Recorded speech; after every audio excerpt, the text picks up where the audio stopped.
Hello, young artists. Today, we are going to draw a fantastic shark. Are you ready? Yes.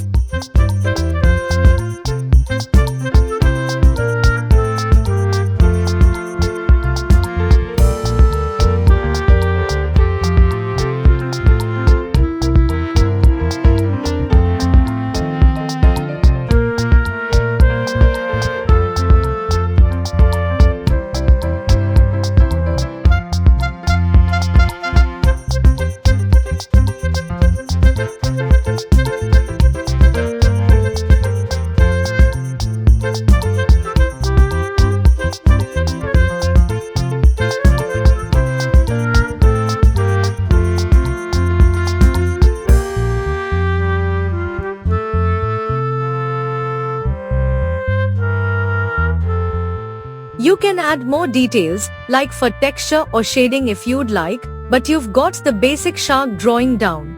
Thank you, teacher. I had a great time drawing this shark with your help. You're welcome.